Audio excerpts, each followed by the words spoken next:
नमस्कार, आपके साथ मैं हूं तेजस्वी चंडोक नैयर। बुलेटिन की शुरुआत नरेंद्र मोदी से जुड़ी खबर के साथ। गुजरात के मुख्यमंत्री और 2014 के लोकसभा चुनाव के लिए बीजेपी की चुनाव अभियान समिति के प्रमुख मोदी का विरोध और तारीफ दोनों ही महंगी साबित हो रही है। गुजरात दंगों पर मोदी के दिए बयान पर दो नेताओं की टिप्पणी ने उन्हें मुश्किल में डाल दिया है।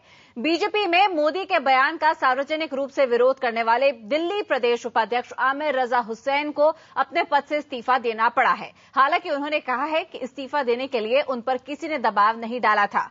हुसैन ने कहा था कि बीजेपी चुनाव समिति के अध्यक्ष चुने गए मोदी गुजरात दंगों की जिम्मेदारी से बच नहीं सकते। उन्होंने ये भी कहा था कि वो चाहते हैं कि पार्टी के वरिष्ठ नेता लालकृष्ण आडवाणी या विपक्ष की नेता सुषमा स्वराज को पार्टी की ओर से प्रधानमंत्री पद का उम्मीदवार बनाया जाए। उधर बहुजन समाज पार्टी के सांसद विजय बहादुर सिंह को मोदी के कुत्ते के बच्चे वाली टिप्पणी को जायज ठहराना भारी पड़ा है। बीएसपी सुप्रीमो मायावती ने उन्हें पार्टी से निष्कासित कर दिया है।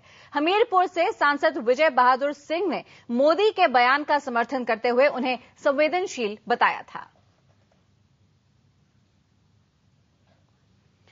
और दिल्ली बीजेपी के उपाध्यक्ष रहे आमिर रजा हुसैन का कहना है कि उन्होंने अपने साथियों को शर्मिंदा होने से बचाने के लिए उपाध्यक्ष पद से इस्तीफा दिया है। मैं पॉलिटिकल वर्कर तो हूं नहीं, ना कोई पॉलिटिकल क्रीचर हूं। मेरे पार्टी में दोस्त हैं, उन दोस्तों को एम्बैरेसमेंट से बचाने के लिए मैंने इस्तीफा दे दिया। और कोई वजह नहीं, ना किसी ने कहा ना किसी ने सुना। बीजेपी में मोदी के खिलाफ बोलिएगा निकाल दिए जाइएगा, मायावती के खिलाफ बोलिएगा उसकी पार्टी से निकाल दिए जाइएगा, कांग्रेस में सोनिया जी के खिलाफ बोलिएगा निकाल दिए जाइएगा, शिवसेना में आप ठाकरे साहब के खिलाफ कुछ बोलते या अब उनके बेटे के खिलाफ कुछ बोलिए निकाल दिए जाए। तो ये तो एक पार्टी का माहौल है। पॉलिटिकल पार्टीज सारी ऐसी हैं, जयललिता हो, करुणानिधि, कोई भी हो political party, no leader likes to be challenged और debated upon by someone in the party. Nobody likes it. अगर वो ज्यादा सीनियर आदमी हो तो उसको कुछ नहीं कर सकते, अगर वो हम जैसा हो कोई तो निकाल सकते हैं, तो निकालते ही हैं। और कल हमारे सहयोगी चैनल CNN IBN से बातचीत करते हुए दिल्ली बीजेपी के उपाध्यक्ष आमिर रजा हुसैन ने नरेंद्र मोदी को अपना नेता मानने से इनकार कर दिया। आइए आपको सुनाते हैं कि किस तरह से आमिर रजा ने मोदी का विरोध किया था। You're the Delhi BJP vice president, in fact. Narendra Modi is your leader.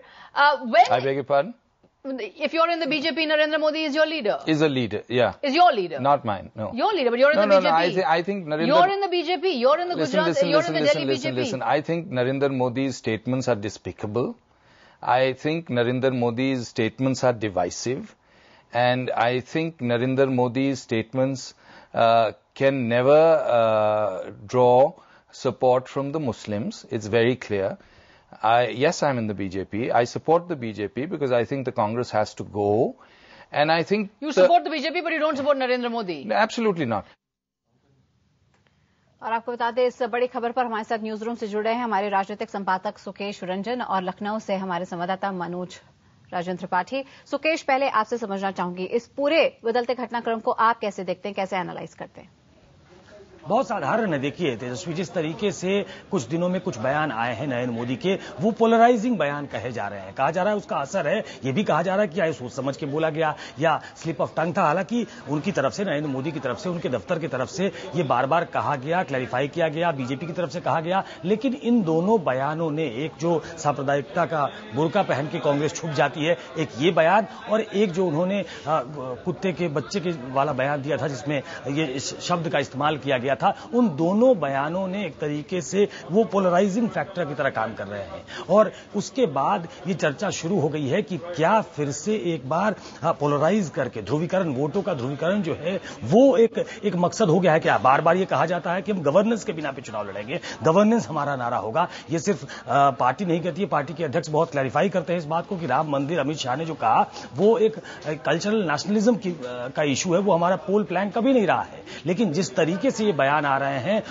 उसने बीजेपी के अंदर भी एक खलबली मचाई है, कांग्रेस के अंदर एक मौका दिया है कि वो इस मुद्दे को लेकर पोलराइज करने की कोशिश करे। हालांकि ये करने में उसको डर भी होता है, कई बार ये बूमरैंग भी करता है, लेकिन ये एक ऐसा मुद्दा हो गया है जिसको लेकर चारों तरफ डिबेट हो रही है और यही वजह है कि आमिर रजा का ये बयान जो है उनको भारी पड़ा है। और अभी नरेंद्र मोदी का विरोध बीजेपी के अंदर, बीजेपी जो पार्टी है उसके अंदर किसी को भी महंगा पड़ सकता है। इसलिए आप देखें कि कोई भी इस बयान को जो आमिर रजा हुसैन ने दिया है उसको क्लैरिफाई करने की कोशिश नहीं कर रहा है। जिस तरीके से उन्होंने कहा है उसके बाद सिर्फ एक ही रास्ता था कि उनको इस्तीफा देना पड़े। भले ही वो बीजेपी के सपोर्टर, वो कह रहे हैं कि बीजेपी के लिए हम कैंपेन करते रहे, उनका विरोध नरेंद्र मोदी से है जो डिवाइसिव लीडर हैं, वो इंक्लूसिव लीडर नहीं है। तो मुझे लगता है कि ये बयान जो है अभी और भी आगे इसका पॉलिटिकल सिग्निफिकेंस होगा, क्योंकि ये एक बयान जो है उसको पोलराइजिंग बयान की तरह जरूर देखा जा रहा है।